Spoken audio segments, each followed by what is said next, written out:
It's hot. I'm tired. We're living through history.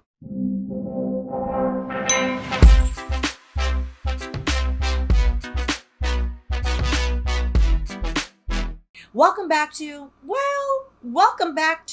Allegedly Stephanie. Because allegedly, this channel should now be called Allegedly Stephanie because we're doing a rebrand. So if you're watching this and you still see Wine and Chill, that means I'm not on schedule. But at least you know where this is going. It's hot. I'm tired. We're living through history. Welcome back to my student loan update, where every month, once a month, I discuss how my 6-figure payoff is going to get rid of these mother effing student loans. So this is always going to be retroactive. So this is the August student loan update. If you're new, this will be what I paid in July. Spoiler, it was a large amount of money. Proud of me. Then we're going to talk about my new series, Complexion of Law, because the episode should be coming out this month. I'm super excited. This has been a work of love, a labor of love. That's what people say. And I'm excited for y'all to see it. You know, it's timely. It is a travel law series. We're going to be talking about bygone cases and their effects on the Black community. And we're starting with Alabama. Yes, I went to Alabama, not once, but twice. And a lovely place. I learned a lot of things, met a lot of really lovely people, and learned about a very trifling case, the Shelby County case of 2013. So we're going to talk about that a little bit. And then we are going to talk about voting. Because yes, there is more to voting than the big horse and pony show. And then, last but not least, and importantly, the SAVE plan has been blocked. I am on the SAVE plan. I know many of you are on the SAVE plan as well. We'll discuss what that means, who blocked it, why they blocked it, why they're so insistent on not giving us any type of relief, and why they're insistent on us paying interest, aka money we did not borrow. Stress. Also, there are heat advisories across half of the country at this point, so drink your water. Okay. Last month, I told y'all that in the month of July, I should be having a big payment coming through, and it happened. I'm excited. To be excited about giving away a large chunk of my money to a student loan provider is an interesting conundrum. However, it has been a long time. This entire year, this is the largest payment I've made since doing content creation full time. I think so. And the reason how I came into this money is very interesting. So we're going to talk about that for a second as well. So if you are new here, my starting student loan balance when I started to pay off my student loans in 2020, February 14th to be exact, was $304,680 and 17 trifling cents. Deep sigh. 75,000 of those dollars is predatory interest, aka money I did not borrow. Yeah, law school, very expensive. So in July, I paid a whopping 5-figure payment, $10,000, 10 racks, if you may. And I'm excited because I've gone now from $148,000 owed to $138,518 and 97 trifling cents owed, which my estimated total paid so far is $175,549 and 63 hard-earned pennies. Y'all, I bought what used to be a house. Crazy. By the end of the year, I will most likely have paid $200K. And for what it's worth, that $175 is estimated because I never count the amounts before I started my actual serious repayment plan on February 14, 2020. I was paying my student loan minimum. It's about another extra $10K. And because my loans have gotten transferred, I can't pull up the payments made from FedLoan because I'm on Advantage now. So I've really given them people about $185,000. In 4 years, which is inching me closer to my goal for the year of $99,999.99 trifling cents owed. I just want to get under 6 figures. I'm tired. I've been on this journey for 4 years. How did I come into $10,000? Actually, apparently, I had the $10,000 all along. And I gave an interest-free loan to Uncle Sam. Now you're probably wondering, Stephanie, why would you do that? I didn't mean to do it. It's very important that if you decide you want to do full-time content creation or you want to do full-time freelancing, etc., and you're used to a corporate life, and you're used to just filing your taxes regularly on TurboTax, or you use the free tax filer that is still currently available via the government, which various trifling curmudgeons are trying to get rid of, Why would you want to get rid of something that should be free? You shouldn't have to pay to file your taxes. Won't get into that right now. If you then switch over to a freelance lifestyle, there is what you call quarterly tax payments. So you will quarterly pay your tax. A good accountant will tell you an estimate of what you might are likely to owe, and then every quarter you pay that amount. It is important. And I tried, but I didn't do my full due diligence. I went with an accountant that another creator friend referred to me. However, they were referred to said accountant by a trusted family friend. So that was fine, on the up and up. The accountant, however, did not have any background or experience with content creators or freelancers in general, which is why they had me overpaying the federal government thousands of dollars. So I received the largest refund I have ever received in my life. And I then took that refund and paid it to the student loans. Because had I not been giving Uncle Sam all this free, interest-free money, I would have given it to my student loans anyway. So yeah, it's like a delayed student loan payment. So I'm glad that now, I'm trekking along. I have a few big projects coming in. So hopefully this won't be the only $10,000 payment I'm making. I think the month of August, I might get pretty close to one, which is exciting. We talked about last video about maybe potentially having to go back to corporate. I might dibble and dab in some corporate consulting. Do I love that for me? But do I love that check that's going to go towards this? Yes, I do.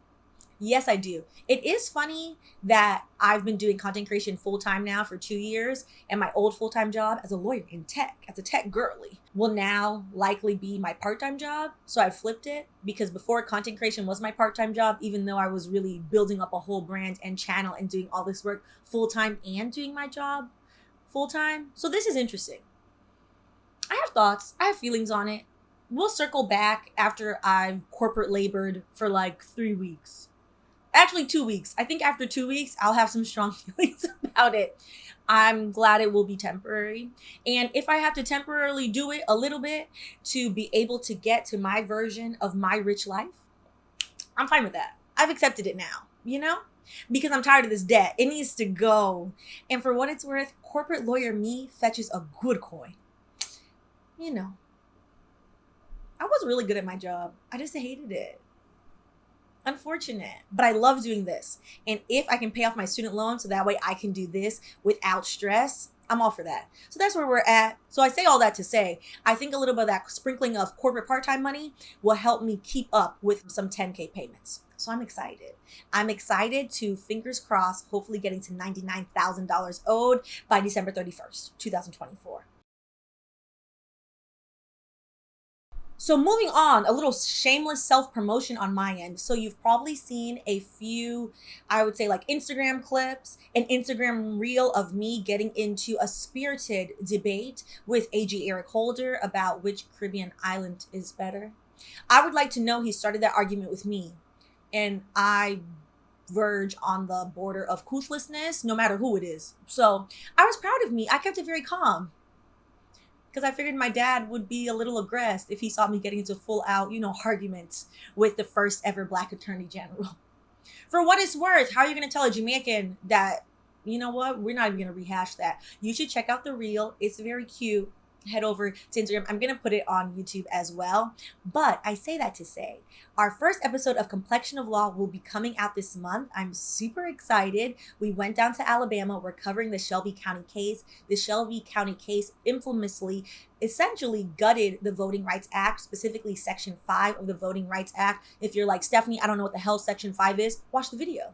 Watch the video, because the video is going to illuminate how we are now in a current 2024 election cycle, where numerous people are being purged from the rolls, where you have nefarious right-wing groups trying to contribute to redistricting, where you have various groups participating in rampant amounts of voter suppression, etc. The video will illuminate historically what happened not so long ago in 2013, and how one court case has essentially flown under the radar for 11 years. So I'm really excited to bring that to you, because we need to bring awareness to combat that. And with that, yes, it is an election year. Yes, we have been covering it to the capacity that my mental health will allow, because living through history, Stress. Scress. SKRESS. What was the reason? Cardi B voice. What was the reason? What was the reason? One thing to note though, and I think is getting maybe a little bit lost, there are more things on that ballot than the big horse and pony show. Pushing that aside for 1 second. On the ballot, you have different things such as your state senators. You have your sheriff is on there. You have your district attorney is on there. Different propositions. Prop 8 is one of the most famous propositions that was in California. It proposed a ban to same-sex marriage. The amount of community organizing against Prop 8 helped ensure that same-sex marriage was still allowed in the state of California. It's important to remember that voting is just one step in civic engagement. And that means, you know what? Despite the big horse and pony show going on, making sure your local officials that can do either a lot of harm to you or work for you actually are doing what you want to do. So looking into them, making sure you're voting down ballot, etc. Highly recommend. And then getting involved in seeing who is on your school board. Are there actually teachers on your school board? Are there people that actually care about the kids on your school board? Or is there just people like Jay-Z saying nonsense? You should watch that video too. One of the things specifically to know about local elections, because local elections often do not get national news until they are so nefarious and very far gone. One of the things that has been going on throughout the United States, I would say in various rural areas, but also in larger cities as well, you see the rise of Christofascism. So on Patreon, I did a 3-hour-long deep dive into the rise of Christofascism. One of the articles that I covered and did a further deep dive into was a ProPublica article highlighting Ziklag, which is a Christian nationalist, ultra-wealthy right-wing group who is now utilizing various AI tools in an effort, according to them, to purge the rolls of voters. So it's super important to check on vote.org and make sure your voting status is up to date, and also to push back against people who want to make their version of this place in their image that is not inclusive of everybody in this place, for what it's worth. And because, child, I'm tired, so I know you're tired. I know living through history is tiring, but the only way we're going to get to the other side of said living through history is to push through. We're going to have to do a little collective labor, some work for our neighbor. And I was trying to find something else that rhymed with that, but I did 2 in a row on the fly is pretty good for what it's worth. Silly, nonsensical, adding a little fun, because if not, it's a bit humdrum. All right, on to why you're probably here, which is the SAVE plan. The SAVE plan, which stands for Saving on a Valuable Education, currently was blocked by an appellate federal court. Deep sigh, deep sigh. These people are menaces, I tell you. So essentially the SAVE plan was a specific plan under income-driven repayment, income-based repayment. It's been called 2 different things over the years, depending on the last time you checked your student loans. Check your student loans. The only way you're gonna be able to tackle them, you gotta look first for what it's worth. So on July 18th, the 8th Circuit Court of Appeals ruled that the SAVE plan, which is an income-driven repayment plan, under the SAVE plan, you get such things as less interest you're paying overall, and the percentage of your discretionary income that you're paying towards student loans is also less. It is, or was, for what it's worth, since it's currently blocked, a huge help for many low income and, for what it's worth, middle income people as well. I am on the SAVE plan, for what it's worth, because being a content creator, as much as I love this job, the money is a little funny, sadly. The SAVE plan, currently there are about 8 million people on the SAVE plan. Now that it is blocked, the Department of Education has stated that they are going to take the case to the Supreme Court. Clarence and them are currently on vacation. They will not be back at work till October. So while the SAVE plan is currently blocked and on hold, all those 8 million people, myself included, probably a lot of you, we are now going to be in interest-free forbearance. However, during that interest-free forbearance, if you are on PSLF, Public Service Loan Forgiveness, these months will not count towards your PSLF. The Department of Education, on their website, they outline 2 different ways on how you can get payments to count. One of the ways is you can transition out of the SAVE plan into another income-driven repayment plan. I'm not sure if transferring out of the SAVE plan is the best idea for what it's worth, because currently right now, there is no interest being paid if you are on the SAVE plan because you are on interest-free forbearance. In the other income-driven repayment plans, you might be paying interest. The idea being that with public service loan forgiveness, after 10 years, your loans will get forgiven. If the election goes a certain way, there will be no student loan forgiveness of any kind, most likely. That is outlined in Project 2025, along with their desire to abolish the Department of Education. So I don't know that I would transition out of that right now, for what it's worth. I would say talk to your accountant if you have one, or talk to a tax professional or somebody at least good at math to run the different math scenarios with you of how this would turn out. What I am nervous about and very curious about, the Supreme Court last session handed down a slew of problematic opinions, which we talked about on this channel. The Chevron doctrine, they ruled that the SEC and other federal agencies are not allowed to directly issue fines. Instead, they need to clog up the court system and have the court do it. Slew of mess. I do not have faith that the current Supreme Court is going to rule that the SAVE plan is constitutional, even though it is. It can never be understated enough that according to debt forgiveness lawyers that have advocated for the cancellation of student loans, legally, Joseph Robinette Biden, who is still the president all the way until the next president gets sworn in early 2025 in January.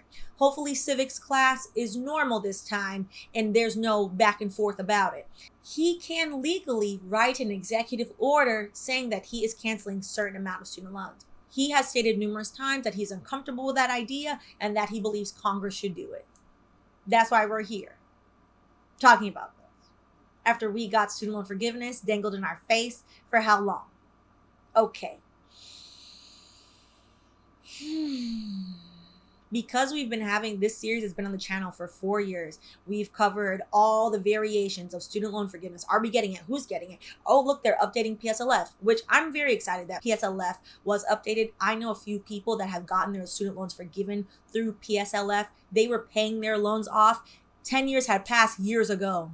They were owed forgiveness from many moons before. Under PSLF, people that work for the federal government in any type of public service job, also people that work for certain nonprofits as well, after 10 years of service, you get your loans forgiven. That makes, honestly, it should be 5 years. You ever worked a good government job? It's tiring. I have friends that work a good government job. I'm like, ooh, a 5-year stint would be good enough. We are here at a crossroads of repeating what occurred last year in 2023 of like, maybe we will, maybe we won't. And now we are arguing semantics. We are talking partially about forgiveness under the SAVE plan after a certain amount of after 10 years. If your loan is less than a certain amount, your original principal loan was less than, do not quote me on this amount. It's definitely less than 5K. I think it might have been 6K. Then your loan would have gotten forgiven. Because imagine you're paying off $6,000 worth of loan, if that was the amount. It's changed so many times, I don't know. They did too many drafts of this. If you're still trying to pay off 6K after 10 years, that means you have gotten a lot of predatory interest and you literally don't make enough to pay it off. So yeah, it should be forgiven. One of the courts in the district level didn't agree with that. The other court on the district level, because there were 2 separate cases, the other court on the district level did not agree with the fact that if you make your payment, you don't accrue further interest that month. So for example, if your payment doesn't cover all of your interest, instead of tacking on that additional interest to your principal balance, under the SAVE plan, it would just say, you know what, that's fine. You don't have to pay that additional interest. Just make the payment next month. The other case in district court didn't agree with that. What happened in the appellate court, instead of ruling on which one they agreed with, they said, well, if both of you agree that 2 varying parts of this entire plan should not be allowed, let's throw the whole thing out. This is tiring because I just want to know how much I have to pay and can we get done with it? Do I think the cost of education is predatory? Yes. Do I think that we are owed some of our taxpayer money back for relief? Yes. Yes, it's my money. I paid into it. I want my money back. I'm tired of this. Do I think they're ever going to really give that to us? At this point, I've become cynical.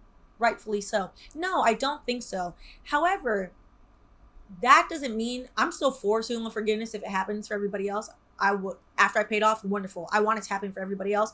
Also, what I don't want is this back and forth that creates so much consternation on a daily basis. I want to know this is my bill. I'm paying the bill. This is my goal. I want to be done with it. What I don't want to happen is, I don't know, 6 months from now, them coming back and saying, you know what? Actually, you should have accrued another $40,000 worth of interest during this time and you didn't. Here's that. If that happens, y'all can meet me at the courthouse steps because some commotion is going to happen. Some rumbling and tumbling. Absolutely not. Absolutely not. I will be exercising my constitutional right to protest and to be irritated in public. It's fine. You're legally allowed to protest. The right to assemble is legally guaranteed to you. And also, like, I don't really need a megaphone. I'm pretty loud. Y'all get the quiet version of me because I live in New York and I have neighbors and I don't particularly want my neighbors knowing what I'm doing, you know? But yeah, that's what I would say my biggest, like, fear is right now. What is going to happen when they start tallying up all of the interest that we have been spared from? I did the math, and over the pandemic, when we did not have interest being accrued, my interest accrual rate was essentially about $11,000 a year. We're in 2024. That would be another $44,000. I ain't giving it to y'all. I didn't borrow it. I'm not giving it. Don't ask me for it. Don't think about it. Do not pass go. Do not collect $200. Straight to jail. No. I don't want anybody knocking on my door asking about that mother effing money after I've already been charged $75,000 of predatory interest. So that went into a rant. We might cut it out. We might leave it in. I don't know. Let's see if it's coherent. But on that note, how are y'all? I'm so it's too much. It's too much happening. It's really too much happening. And on that note, I always ask y'all, how are y'all feeling? How is your student loan payoff journey going? As you can see, I've reached a place of happy hecticness, which I think is good. I mean, when you give $10,000 towards your student loans and you're happy about it, I'd say I guess that's positive. I don't know. I feel a sense of renewed, like, ooh, I'm getting close. I'm telling you, when I hit $99,999.99 trifling cents owed, I'm having a party. I'm having a party. Like, that to me, like, I owed $304,000. That's crazy. That's crazy. Ooh. This has been such a long ass emotional journey. I didn't even know that I was capable of having $185,000. This is the wildest thing ever. This is like, I'm having to even say I don't have 6 figures of debt, the idea of it feels so freeing. And I'm so close. And I'm so excited. I'm so excited to be done with this. Like, woo.